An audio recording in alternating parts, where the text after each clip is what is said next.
2.600 orang yang sudah kita wawancarai itu lebih dari setengahnya belum mendapatkan pemulihan apapun. Itu ada yang sakit karena pelanggaran yang dulu mereka alami minta diobati. Ada yang rumahnya terbakar ketika dalam masa konflik minta bantuan rumah. Dari 2.600 orang itu siapa yang paling siap?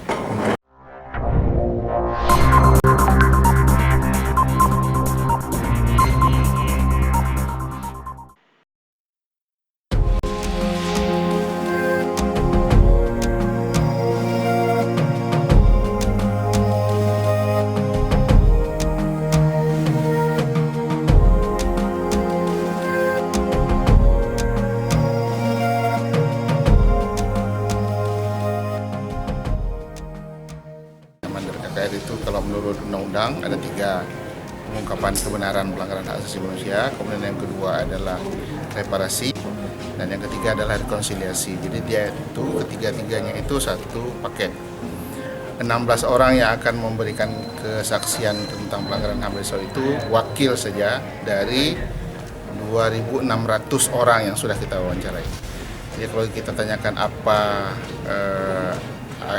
akhirnya dari kegiatan ini adalah untuk mengungkapkan kebenaran pelanggaran HAM itu. Tapi dari 2.600 yang diwakili oleh 16 orang nanti itu akan kita rekomendasikan reparasinya. Mereka akan mendapatkan pemulihan dari seluruh kita katakanlah musibah atau kerugian yang mereka alami dari masa konflik. Lalu kalau mereka bersedia dan kemudian ada pelaku yang juga bersedia, maka mereka akan dilanjutkan dengan mandat yang ketiga, yaitu rekonsiliasi berdamai. Yang dimaksudkan dengan berdamai di sini tentu saja adalah makanya KKR ini adalah tindak lanjut dari MOU Helsinki. KKR ini diperintahkan oleh MOU Helsinki itu, silakan lihat MOU itu pasal 2 ayat 3. Jadi berdamai di tingkat petinggi-petinggi sudah, nah ini kita lakukan berdamai di tingkat individu korban dan individu pelaku. Itulah dia rekonsiliasi. Nah, Pak Mastur Yahya kita ini, beliau adalah Ketua Kelompok Kerja Bidang Rekonsiliasi yang akan melakukan itu nanti. Satu lagi yang Pak Fuadi yang adalah bertanggung jawab untuk pelaksanaan reparasi adalah Putra Aceh Utara. Beliau orang Andang dan sekarang tidak hadir dalam acara dengar kesaksian dalam acara konferensi pers kita ini karena sedang menjamu tamu di Bandara Maluku Selatan. Sampai hari ini Pak, masih banyak korban konflik yang tidak ada memperoleh bantuan dari pemerintah. Ini gimana nih?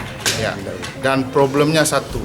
Setiap kali kita temui dengan pejabat pemerintah yang mengatakan yang kita ingin tuntutkan kepada mereka hak untuk korban konflik itu, mereka katakan kami tidak punya data. Nah, sekarang kerjaan pengungkapan kebenaran itu adalah untuk itu. Sekarang ada data resmi sehingga pemerintah atau siapapun yang berkewajiban, pertama tidak mungkin mengelak lagi dari kewajibannya, yang kedua kemudian tidak mungkin meleset lagi. Orang yang kita data kalau memang sudah pernah dapatkan reparasi, itu dia tidak akan dapat lagi karena tercatat dia dapat reparasi. Kalau belum, ini yang akan kita rekomendasikan. Itu kerjanya Pak Fuadi itu nanti. Ini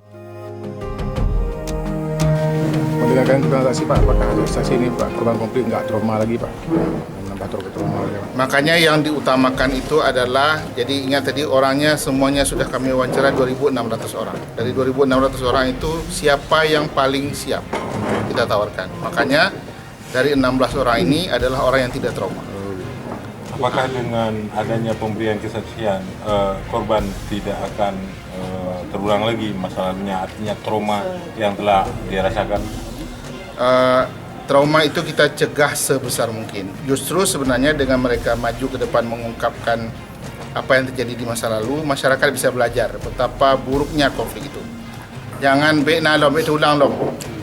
Jadi kalau selama ini, apalagi generasi muda tidak tahu dia seperti apa konflik itu, baik atau buruk, dan kadang-kadang tergerup untuk hawa dalam konflik, dengan mendengarkan cerita ini, maka mereka disadarkan, jangan ada lagi ada pernyataan-pernyataan yang memicu pada konflik, yang menginginkan konflik, yang mengharapkan ada perang lagi, jangan ada lagi. Nah, inilah kesempatannya. Jadi itu tujuannya agar mengajak masyarakat menyadari bahwa konflik itu tidak ada yang diuntungkan. Jadi jangan coba-coba melakukan sesuatu yang bisa mengarah ke situ. Apa yang disampaikan para korban ketika kita wawancara? Banyak hal tentu saja ya, tapi yang paling penting dari kita adalah 5W satu hal, kalau kata wartawan kan, apa yang terjadi pada mereka dalam masa konflik itu, apa dampaknya untuk mereka, lalu kemudian apa harapan mereka di sisa hidup mereka yang akan datang ini dari pemerintah. Salah satunya apa yang disampaikan harapan mereka kepada kita? Beberapa yang cacat karena konflik itu mengharapkan ada katakanlah prostetik misalnya, kaki palsu, tangan palsu. Ada yang sakit karena pelanggaran yang dulu mereka alami minta diobati. Ada yang rumahnya terbakar ketika dalam masa konflik minta bantuan rumah. Ada yang meninggal pencari nafkah dalam keluarga mengharapkan agar ada dukungan pembiayaan dari pemerintah. Nah, ini hal-hal seperti itu yang diharapkan. Jadi ini kan kita sudah wawancari orang per orang, kita tahu kebutuhan mereka apa. Ini yang nanti kita akan mintakan kepada lembaga negara yang berwenang soal itu, yang relevan soal itu untuk memberikan reparasi yang dimaksud. Gitu. Dari jumlah yang kita wawancara, ada yang hak-hak mereka belum terpenuhi sekarang? Banyak sekali. Kalau kalkulasinya berapaan? Ratusan? 2.600 orang yang sudah kita wawancarai itu lebih dari setengahnya belum mendapatkan 50%. pemulihan apapun. Itu kasar loh ya, kita nggak ngomong saya tidak siapkan data statistiknya untuk ditanyai oleh wartawan. Tapi gambaran kita begitu. Atau kalaupun misalnya satu orang sudah mendapatkan, sebagaimana kita tahu ini sudah jadi rahasia umum. Hak dia katakanlah jumlahnya X, ya baru dia dapatkan setengahnya, atau bahkan di bawah itu. Sudah kita cross check ke badan integrasi? Sudah. Bahkan badan reintegrasi dengan kita ini adalah twin institution. Jadi lembaga kembar yang saling bekerja satu sama lain. Jadi data dari kita akan dikirimkan ke BRA karena salah satu kewenangan BRA menurut kanun adalah melaksanakan rekomendasi dari KKR. Nah, data kita itu nanti akan masuk ke dalam sistem mereka, saya lupa, ada namanya singkatan, dan itu akan diikutkan pada berbasis NIK ya, nomor identifikasi kependudukan. Nah, jadi tidak mungkin lagi salah orang. Jadi kita akan input datanya ke mereka dan kita akan cross reference, saling berreferensi silang. Soal Berarti data. tidak ada lagi tuntutan pelanggaran HAM nih Pak? Nah, itu makanya tadi dalam konferensi pers saya katakan kalau cerita tentang tuntutan itu bukan kewenangan KKR, itu kewenangan lembaga yang lain, Komnas HAM. Jadi kita tidak ngurus soal pengadilan di sini. Ini bukan cerita pengadilan. Kita semata-mata melakukan kegiatan ini untuk memulihkan korban. Korban terbanyak di 23 kabupaten kota? Aceh Utara karena memang jumlahnya besar.